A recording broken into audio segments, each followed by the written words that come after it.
உண்மையான திருச்சபை. ஆசிரியர் ஜே.சி. ரயில். நீங்கள் உண்மையான திருச்சபையை சேர்ந்தவராக இருக்க வேண்டுமென்று நான் விரும்புகிறேன். திருச்சபைக்கு வெளியே இரட்சிப்பு இல்லை. நீங்கள் ஞாயிற்றுக்கிழமை எங்கே செல்கிறீர்கள் என்று நான் கேட்கவில்லை. நீங்கள் ஒரு உண்மையான திருச்சபையை சேர்ந்தவரா என்பதை மட்டுமே நான் கேட்கிறேன். அந்த உண்மையான திருச்சபை எங்கே இருக்கிறது? உண்மையான திருச்சபை என்பது என்ன? உண்மையான திருச்சபையை அறிந்து கொள்வதற்கான அடையாளங்கள் என்ன? நீங்கள் இது போன்ற கேள்விகளை கேட்கலாம். எனவே உங்களுடைய கவனத்தை தாருங்கள். நான் உங்களுக்கு சில பதில்களை தருகிறேன். அந்த ஒரு உண்மையான திருச்சபை கர்த்தராகிய இயேசுவில் உள்ள அனைத்து விசுவாசிகளாலும் ஆனது. இது தேவனால் தெரிந்தெடுக்கப்பட்ட அனைத்து மக்களாலும், மனம் திரும்பின அனைத்து ஆண்களும் மற்றும் பெண்களாலும், அனைத்து உண்மையான கிறிஸ்தவர்களாலும் ஆனது. எவரில் பிதாவாகிய தேவனின் தெரிந்தெடுப்பும், குமாரனாகிய தேவனின் இரத்தம் தெளிக்கப்படுதலும், பரிசுத்த ஆவியாகிய தேவனின் பரிசுத்தமாக்குதலின் பணியும் காண முடிகிறதோ, அந்த நபரே கிறிஸ்துவின் உண்மையான திருச்சபையின் உறுப்பினராக இருப்பார்கள். இந்த ஒரு திருச்சபையின் அனைத்து உறுப்பினர்களும் ஒரே விதமான அடையாளங்களை கொண்டிருப்பார்கள். அவர்கள் அனைவரும் ஆவியினால் மறுபடியும் பிறந்தவர்கள். அவர்கள் அனைவரும் தேவனை நோக்கி மனம் திரும்பினவர்கள். விசுவாசத்தினால் நம்முடைய கர்த்தராகிய இயேசு கிறிஸ்துவை கிட்டே சேர்ந்தவர்கள் மற்றும் பரிசுத்தமான வாழ்க்கையையும் அவருடைய சொல்லாடலை கொண்டிருப்பார்கள். அவர்கள் அனைவரும் பாவத்தை வெறுத்து கிறிஸ்துவை நேசிப்பார்கள். பல்வேறு நாகரிகங்களுக்கு அப்பால் அவர்கள் வித்தியாசமான ஆராதனையை கொண்டிருப்பார்கள். சிலர் ஒரு ஜெபத்தின் வடிவில் ஆராதிக்கிறார்கள். சிலர் அதே விதமான முறையை எதுவும் இல்லாமல் ஆராதிக்கிறார்கள். சிலர் முழங்காலிட்டு ஆராதிக்கிறார்கள். சிலர் நின்று கொண்டு ஆராதிக்கிறார்கள். ஆனால் அவர்கள் அனைவரும் ஒரே இருதயத்தோடு ஆராதிப்பார்கள். அவர்கள் அனைவரும் ஒரே ஆவியினால் வழிநடத்தப்படுவார்கள். அவர்கள் அனைவரும் ஒரே அஸ்திபாரத்தின் மேல் கட்டப்பட்டவர்கள். அவர்கள் அனைவரும் தங்கள் மத பக்தியிலிருந்து ஒரு ஒற்றை புத்தகத்தின் பக்கம் இழுக்கப்படுகிறார்கள். அதுதான் பரிசுத்த வேதாகமம். அவர்கள் அனைவரும் சேர்ந்து ஒரு பெரிய மையத்திற்கு வருகிறார்கள். அதுதான் இயேசு கிறிஸ்து. அவர்கள் அனைவரும் எப்பொழுதும் ஒரே இருதயத்தோடு தேவனுக்கு மகிமை உண்டாவதாக என்றும், அவர்கள் அனைவரும் ஒரே இருதயத்தோடு ஒரே சத்தத்தோடு ஆமேன் ஆமேன் என்று சொல்லுகிறார்கள். அந்த திருச்சபையை இந்த பூமியில் எந்த ஒரு ஊழியர்களையும் சார்ந்தது அல்ல. திருச்சபை விசுவாசிகளுக்கு சுவிசேஷத்தை பிரசங்கிப்பவர்கள் அதிகமாய் மதிக்கப்படுகிறார்கள். அந்த திருச்சபை விசுவாசிகளின் ஜீவன். சபை அங்கத்துவத்திலோ ஞானஸ்நானத்திலோ கர்த்தருடைய பந்தியிலோ இல்லை. இவ்விதமான காரியங்கள் கடைபிடிக்கும் போது அதிகமாக மதிக்கிறார்கள் என்பது உண்மைத்தான். ஆனாலும் அவர்களுக்கு ஒரே தலையும் ஒரே மேய்ப்பனும் ஒரே பிரதான போதகனும் உண்டு. அவர்தான் இயேசு கிறிஸ்து. கிறிஸ்துவினால் மட்டுமே, ஆவியானவரால் மட்டுமே இந்த திருச்சபையில் உறுப்பினர்கள் சேர்க்கப்படுகிறார்கள். ஊழியர்கள் கதவை மட்டுமே காட்ட முடியும். ஆனால் தேவன் தான் கதவை திறக்க முடியும். இந்த பூமியில் ஒரு மனிதனும் அதை திறக்க முடியாது. ஒருவேளை அவர்கள் பிஷப்பாக இருந்தாலும் அல்லது போதகராக இருந்தாலும் உதவிக்காரராக இருந்தாலும் முடியாது. ஒரு மனிதன் மனம் திரும்பி சுவிசேஷத்தை விசுவாசிக்கும் போது அந்த தருணத்தில் இந்த திருச்சபையின் உறுப்பினராக மாறுகிறார்கள். ஒரு சிறைச்சாலை கைதியைப் போல இருந்தாலும் அவர்கள் ஞானஸ்நானம் பெற எந்த ஒரு வாய்ப்பும் இல்லாமல் இருக்கலாம். ஆனாலும் அவர்கள் தண்ணீரினால் எடுக்கும் ஞானஸ்நானத்தை விட பரிசுத்த ஆவியினால் ஞானஸ்நானம் பண்ணப்படுகிறார்கள். ஒருவேளை அவர்கள் கர்த்தருடைய பந்தியில் அப்பமும் திராட்சை ரசமும் பெற முடியாமல் இருக்கலாம். ஆனால் அவர்கள் விசுவாசத்தின் மூலம் ஒவ்வொரு நாளும் கிறிஸ்துவின் சரீரத்தை புசிப்பதும் கிறிஸ்துவின் இரத்தத்தை பானம் பண்ணுகிறார்கள். இதை இந்த பூமியில் எந்த ஒரு ஊழியனும் தடுக்க முடியாது. ஒருவேளை அவர்கள் நியமிக்கப்பட்ட போதகரால் ஒழுங்கு நடவடிக்கையின் மூலம் வெளியேற்றப்பட்டிருக்கலாம். திருச்சபையின் காரியத்திலிருந்து புறம் தள்ளப்பட்டிருக்கலாம். ஆனால் இந்த உலகத்தில் உள்ள எல்லா நியமிக்கப்பட்டவர்களும் அவர்களை உண்மையான திருச்சபையிலிருந்து வெளியேற்ற முடியாது. இந்த ஒரு திருச்சபை ஏற்கனவே இருக்கும் எந்த ஒரு ஒழுங்கு அமைப்புகளையும் சார்ந்தது அல்ல.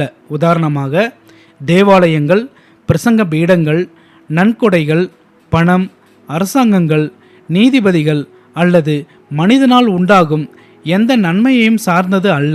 இந்த காரியங்கள் அனைத்தும் அதிலிருந்து எடுக்கப்பட்டாலும் அது தொடர்ந்து வாழுகிறது. மேலும் வனாந்தரங்களிலோ அல்லது கூடாரங்களிலோ அல்லது பூமியின் குகைகளிலோ தள்ளப்பட்டாலும் அவை நிலைத்திருக்கிறது. இந்த திருச்சபையானது கிறிஸ்து மற்றும் பரிசுத்த ஆவியின் பிரசன்னத்தினால் மட்டுமே நிலைத்திருக்கிறது. அவர்கள் எப்பொழுதும் அதனுடன் இருப்பதால் திருச்சபையானது மரித்து போவதில்லை. தற்போதைய மதிப்பு மற்றும் சிலாக்கியங்கள், எதிர்கால மகிமையின் வாக்குறுதிகள் என அனைத்திற்கும் அது வேதத்தை சார்ந்த திருச்சபையாகும். இது கிறிஸ்துவின் சரீரம், இது கிறிஸ்துவின் மந்தையாகும், இது விசுவாச வீடு, இது தேவனின் குடும்பம், இது தேவனின் கட்டிடம், தேவனின் அஸ்திவாரம், பரிசுத்த ஆவியின் ஆலயம், இது பரலோகத்தில் பெயர் எழுதப்பட்ட முதல் பிறந்தவர்களின் திருச்சபை, இது ராஜரீக ஆசாரிய கூட்டம், தெரிந்து கொள்ளப்பட்ட சந்ததி, தனித்துவமான மக்கள், விலை கொடுத்து வாங்கப்பட்டவர்கள், தேவனின் வாழ்விடம், உலகத்தின் ஒளி, பூமியின் கோதுமை மற்றும் உப்பு, இது அப்போஸ்தலர்களின் நம்பிக்கையாகிய பரிசுத்த உலகளாவிய திருச்சபை, இது கர்த்தராகிய இயேசு நரகத்தின் வாசல்கள் அதை மேற்கொள்வதில்லை மற்றும் உலகத்தின் முடிவு பரியந்தம் நான் உங்களுடனே இருப்பேன், மத்தேயு அதிகாரம் 16 வசனம் 18 மற்றும் அதிகாரம் 28 வசனம் 20 என்று வாக்களித்த திருச்சபை. இது உண்மையான ஒற்றுமையை கொண்ட ஒரே திருச்சபை. இந்த சபையின் உறுப்பினர்கள் தங்கள் மதத்தின் அனைத்து காரியங்களிலும் உடன்படுகிறார்கள், ஏனெனில் அவைகள் அனைத்தும் ஒரே ஆவியினால் கற்பிக்கப்படுகிறார்கள். அவர்கள் தேவனை பற்றியும் கிறிஸ்து, பரிசுத்த ஆவி, பாவம், தங்களது சொந்த இருதயம், விசுவாசம், மனம் திரும்புதல், பரிசுத்தத்தின் அவசியம், வேதத்தின் மதிப்பு, ஜெபத்தின் முக்கியத்துவம், உயிர்த்தெழுதல், வரப்போகிற நியாயத்தீர்ப்பு என இவை அனைத்திலும் அவர்கள் ஒரே சிந்தையோடு இருக்கிறார்கள். அவர்களில் 3 அல்லது 4 பேரை ஒருவருக்கொருவர் முற்றிலும் அந்நியர்களாகவே பூமியின் தொலைதூர மூலையிலிருந்து எடுத்துக்கொள்ளுங்கள். மேற்சொன்ன காரியங்களில் அவர்களை தனித்தனியாக பரிசோதித்து பாருங்கள்.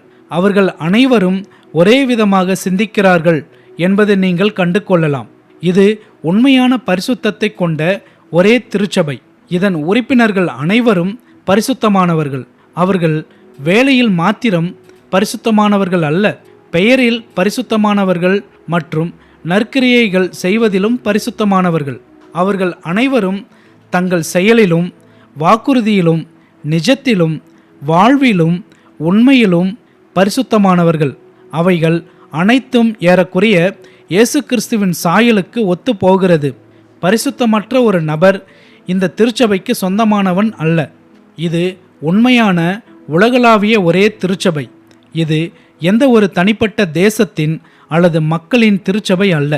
சுவிசேஷம் பெறப்பட்டு விசுவாசிக்கும் உலகின் ஒவ்வொரு பகுதியிலும் அதன் உறுப்பினர்கள் காணப்படுகிறார்கள். இது எந்த ஒரு நாட்டின் எல்லைக்கு மட்டுப்படுத்தப்படவில்லை அல்லது ஒரு குறிப்பிட்ட நிலைக்குள் வெளிப்புற அரசாங்கத்தினால் அடைத்து வைக்கப்படவில்லை. இதில் யூதர்கள், கிரேக்கர்கள், கருப்பின மக்கள், வெள்ளையின மக்கள் என வித்தியாசங்கள் எதுவும் இல்லை. ஆனால் கிறிஸ்துவின் மீதான விசுவாசம் மட்டுமே அதன் சாராம்சமாகும். அதன் அங்கத்தினர்கள் வடக்கு, தெற்கு, கிழக்கு, மேற்கு ஆகிய பகுதியிலிருந்து ஒன்று சேர்க்கப்பட்டு ஒவ்வொரு பெயரிலும் மொழியிலும் இருப்பார்கள். ஆனால் அவர்கள் அனைவரும் இயேசு கிறிஸ்துவில் இருப்பார்கள். இது உண்மையான அப்போஸ்தல ஒரே திருச்சபை. இது அப்போஸ்தலர்களால் போடப்பட்டு அடித்தளத்தின் மீது கட்டப்பட்டுள்ளது. மேலும் அவர்கள் பிரசங்கித்த கோட்பாடுகளை கொண்டுள்ளது. இந்த சபையின் உறுப்பினர்கள் 2 பெரிய குறிக்கோளை கொண்டுள்ளனர். அவைகள் அப்போஸ்தலர்களின் விசுவாசம் மற்றும் நடைமுறைகள் ஆகியவற்றை கடைபிடிப்பதே. இந்த 2 பெரிய குறிக்கோளை கொண்டிராமல் அப்போஸ்தலர்களை பின்பற்றுவதை பற்றி பேசுகிற மக்கள் சத்தமிடுகிற வெண்கலம் மற்றும் ஓசையிடுகிற கைத்தாளங்களை விட மேலானவர்கள் கிடையாது. இது இறுதி வரை நிலைத்திருக்கும் ஒரே திருச்சபை. எதுவும் அதை முற்றிலுமாக வீழ்த்தி அழிக்க முடியாது. அதன் உறுப்பினர்கள் துன்புறுத்தப்படலாம், ஒடுக்கப்படலாம், சிறையில் அடைக்கப்படலாம், அடிக்கப்படலாம், தலையை துண்டிக்கப்படலாம், எரிக்கப்படலாம். ஆனால் உண்மையான திருச்சபை முற்றிலுமாக அழிக்கப்பட முடியாது. அது தன் துன்பங்களிலிருந்து மீண்டு எழுகிறது. அது அக்கினி மற்றும் தண்ணீரினால் வாழ்கிறது. அது ஒரு நிலத்தில் நசுக்கப்படும் போது மற்றொரு நிலத்தில் துளிர்விடும். பார்வோன்கள், ஏரோதுக்கள், நீரோக்கள், இரத்தம் தோய்ந்த மேரிகள் இந்த திருச்சபையை வீழ்த்துவதற்கு வீணாக உழைக்கிறார்கள். அவர்கள் ஆயிரக்கணக்கானவர்களை கொன்றுவிட்டு தங்கள் இடத்திற்கு செல்லுகிறார்கள். உண்மையான திருச்சபை அவர்கள் எல்லாரையும் விட அதிகமாக வாழுகிறது. மேலும் அவை அவரவர் முறைப்படி புதைக்கப்பட்டிருப்பதை காண்கிறது. இந்த உலகத்தில் பல சுத்தியல்களை உடைத்த பட்டறைக்கல் இன்னும் பல சுத்தியல்களை உடைக்கும். இது ஒரு புதர், அடிக்கடி எரிந்து கொண்டிருக்கும், இன்னும் நுகரப்படுவதில்லை. இந்த உறுப்பினர்களை அழிக்கப்பட முடியாத ஒரே சபை. இந்த திருச்சபையில் ஒருமுறை பட்டியலில் பதிவு செய்துவிட்டால் பாவிகள் நித்தியத்திற்கும் பாதுகாப்பாக இருப்பார்கள். அவர்கள் ஒருபோதும் வெளியே எறியப்படுவதில்லை. பிதாவாகிய தேவனின் தெரிந்தெடுத்தலும் குமாரனாகிய தேவனின் தொடர்ச்சியான பரிந்துரைத்தலும் பரிசுத்த ஆவியான தேவனின் அனுதின புதுப்பித்தலும் மற்றும் பரிசுத்தப்படுத்துவதும் மூடப்பட்ட தோட்டம் போல வேலி அடைத்து அவர்களை சூழ்ந்து கொள்கிறது. கிறிஸ்துவில் பிறந்த ஒருவரும் உடைக்கப்பட முடியாது. கிறிஸ்துவின் மந்தையின் ஒரு ஆட்டுக்குட்டியும் அவர் கையிலிருந்து பறிக்கப்படுவதில்லை. இந்த பூமியில் கிறிஸ்துவின் வேலையை செய்யும் திருச்சபை, அதன் உறுப்பினர்கள் சிறிய மந்தை மற்றும் உலகத்தாரோடு ஒப்பிடுகையில் மிகவும் குறைவான எண்ணிக்கை உள்ளவர்கள். இங்கே 1 அல்லது 2 பேர், அங்கே 2 அல்லது 3 பேர். இந்த திருச்சபையில் ஒரு சிலர் உள்ளனர். ஆனால் இவர்கள்தான் உலகத்தை உலுக்குகிறார்கள். இவர்கள் தங்கள் ஜெபங்களால் ராஜ்யத்தின் நிலைகளை மாற்றுகிறார்கள். தூய்மையான மார்க்க அறிவை பரப்புவதற்கும் மாசற்றவர்களாகவும் செயலில் உள்ள வேலையாட்கள் இவர்கள்தான். இவையே ஒரு தேசத்தின் உயர்நாடி, கவசம், பாதுகாப்பு, தங்குதல் மற்றும் அவர்கள் சார்ந்த எந்த தேசத்திற்கு ஆதரவு இதுதான். இதுவே முடிவில் உண்மையிலே மகிமை வாய்ந்ததாக இருக்கும் திருச்சபை. பூமிக்குரிய மகிமை அனைத்தும் அழிந்துவிட்டால் இந்த திருச்சபை பிதாவாகிய தேவனின் சிம்மாசனத்தின் முன் களங்கமின்றி ஒப்படைக்கப்படும். பூமியில் உள்ள சிம்மாசனங்கள், அதிபர்கள் மற்றும் அதிகாரங்கள் எதுவும் இல்லாமல் போகும். தலைமைத்துவங்கள் மற்றும் அலுவலகங்கள், கொடைகள் மறைந்து போகும். ஆனால் முதற்பேரானவர்களின் திருச்சபை கடைசியில் பிரகாசிக்கும். மேலும் கிறிஸ்து தோன்றும் நாளில் பிதாவின் சிம்மாசனத்திற்கு முன்பாக மகிழ்ச்சி உண்டாகும். தேவனின் நகைகள் உருவாக்கப்பட்டு தேவனின் குமாரன் வெளிப்படும்போது எபிஸ்கோப்சி, பிரெஸ்படேரியன் மற்றும் பேப்டிஸ்ட் என்று குறிப்பிடப்படாது. அது திருச்சபை மட்டுமே பெயரிடப்படும். அது தேர்ந்தெடுக்கப்பட்டவர்களின் திருச்சபை. அன்பான வாசகர்களே, ஒரு மனிதன் ரட்சிக்கப்பட வேண்டுமானால் அவர் சேர்ந்திருக்க வேண்டிய உண்மையான திருச்சபை இதுதான். நீங்கள் இன்னமும் இந்த திருச்சபையை சேராதவராக இருந்தால் நீங்கள் இழந்து போன ஆத்துமாவை விட மேலானவர்கள் அல்ல.